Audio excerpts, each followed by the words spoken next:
Dear class, I've done my best to re-upload the missing Joyce and Beckett video. It won't work. They won't have it.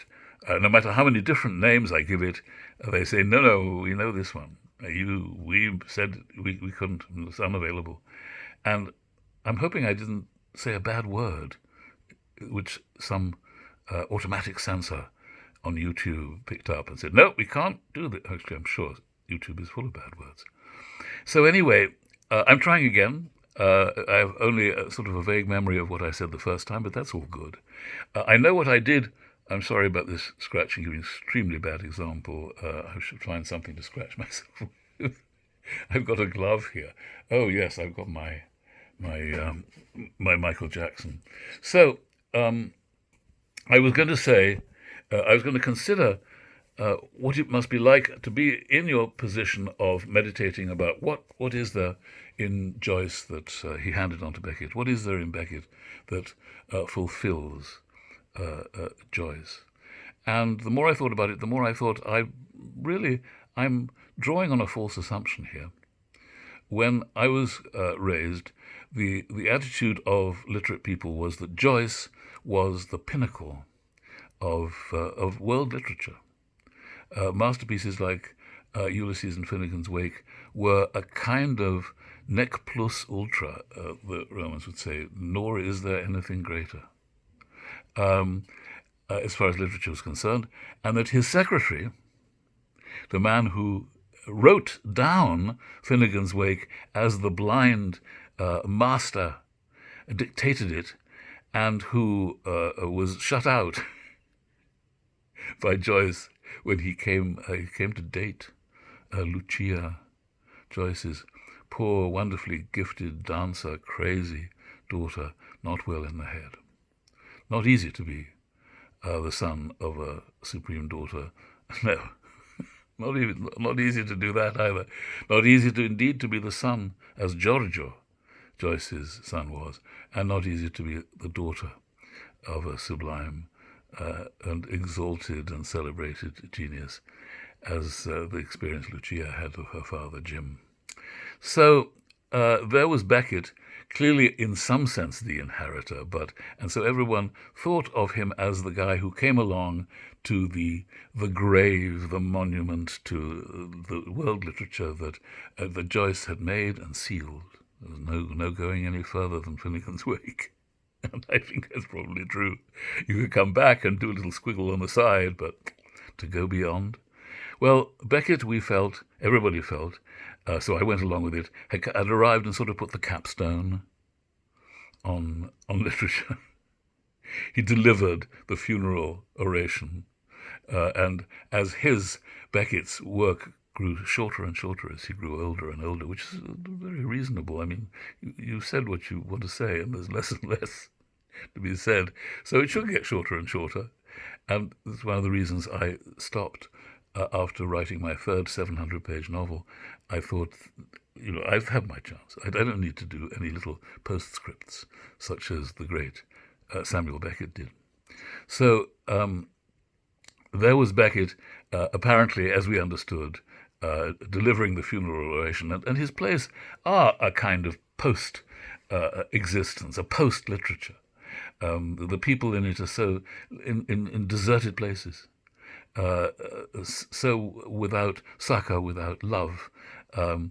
Whereas in Joyce, there's great love, and Ulysses is an extraordinary piece in that the long journey that is taken by Stephen before, as did Ulysses' own son, went looking for him.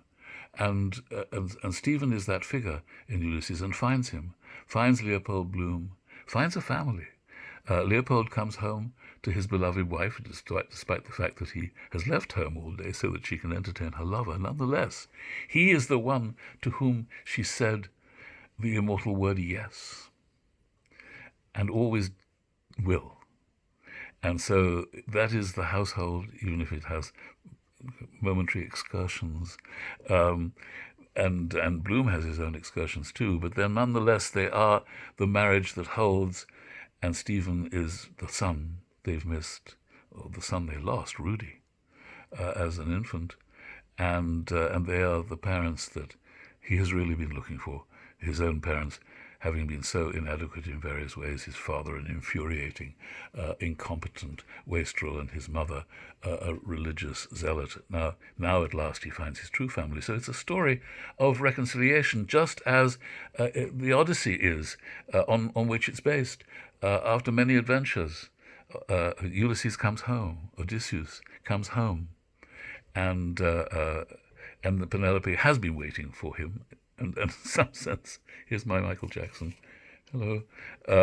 In some sense, she has waited in the myth, and the son comes back, and everybody's reunited. So that's not a world of despair. And the thing that really struck me was, maybe I'm completely wrong, and we were all completely wrong in seeing literature in the way that I've just described, with Joyce reaching the top of Everest, and Beckett solemnly reciting the Amen. In fact, they're incredibly different. I'm sorry to be exploring this now with you. Joyce is about the world. The world he has succeeded in shrinking in the first instance to Dublin, but once he's shrunk it to Dublin, it expands to become everywhere, everything, everyone. Here comes everyone, everybody. Earwicker's initials in Finnegan's Wake. So Joyce is embracing everything. He spreads his arms so wide that he invites in the whole world through language in Finnegan's Wake and through drama in Ulysses, and it's a tremendous orgy, a ritual, a rite of reconciliation. But in Sam's world, oh Lord, the world is absent. The world is terrifyingly absent. Two tramps meet each other every day in the same place because there is nowhere else to go. And they cannot move. They make great plans. Right at the end they say, we should go, shouldn't we? Yes, we should go, absolutely. Well, because they've said so many times, let's go. We can't. Why not? We're waiting for Godot. And right at the end they say, shouldn't we go? Yes, let's go. And they're still sitting there as the lights go down. So this is not at all Joyce's world. This is a world of solitude, which it is possible to liken to the world of Chekhov, although I know we're studying Irish literature and shouldn't jump into Russian. But Chekhov, who is regarded as writing also terribly sad stories of thwarted lives. In fact, he thinks they're hysterically funny, as is correct. Our lives, the more we take them seriously, the more hilarious they are. It's only if you don't take it at all seriously that you deserve to be taken seriously. And Beckett's characters are like that. He, I think, really wants you to laugh. He finds it tremendously funny. He was a great laugher. I know a number of actors who worked with him because he directed his own plays. And they all say he was a great man for a joke and a pint in the pub. He laughed a lot. And yet when he looked at the human condition, he thought it was a desperate business. As he says in Godot, astride of a grave and a difficult birth. That we're born astride of a grave, that's to say we plop out of the womb straight into the grave.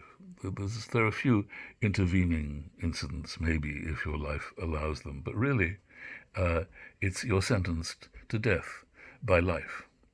And this black joke amuses Beckett intensely, and he makes great use of it in his writing. And it challenges us, I think, to find it funny. We should find it funny. We are in a ridiculous position, we human consciousness, this perhaps unnecessary thing. After all, if we were animals, we would pursue our ends, we would pursue food and reproduction, and then we'd die. We wouldn't go through these great philosophical orgies of, why am I here? What is it all about?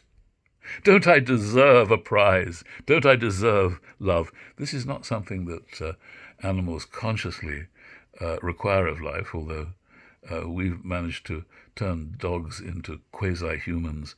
The poor dogs are always pining, and always pining for love.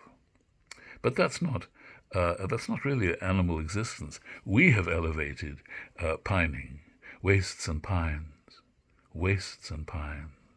if you remember Lucky's speech. We've managed to invent that and make that our image of life. So I think I may have said other things in the now lost video, the last Beckett, the last video, and which I guess is there. I mean, I can hear it, I can play it. I don't want to play it. I don't want to see myself gabbing on, but it's there, and I'm not sure if this is what I said in it. But it's in spirit. It certainly started off with the same intention, which was to open out the question of, well, to what extent does Beckett continue what Joyce did? Doesn't he perhaps rather do the one thing that Joyce didn't do, which was to despair? Joyce personally may have despaired, but his work doesn't. On the contrary, it celebrates. And by contrast, Beckett himself didn't, like Joyce's books, celebrates his life. He was a great celebrator. The work, on the other hand, seeks out the doom and gloom. And we recognize it. And also, Beckett finds it extremely funny and never ceases to put his characters in comical situations where they become clowns, literally. Sometimes they do clown routines. There's a lot of clown comedy, like the passing of parcels around and hats.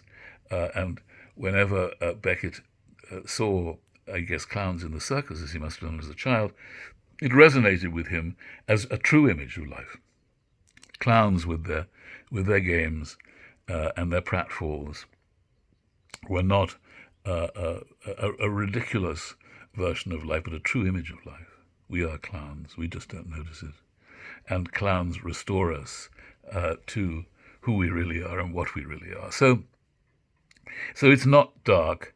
There's a play of his that I find dark, Endgame. I directed it at university shortly after it came out and was first performed.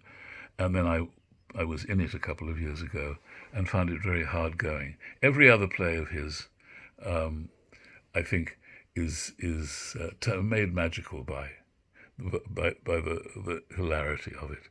And that's a trick. It's not a trick Joyce was very interested in, but it's a great trick to bring off.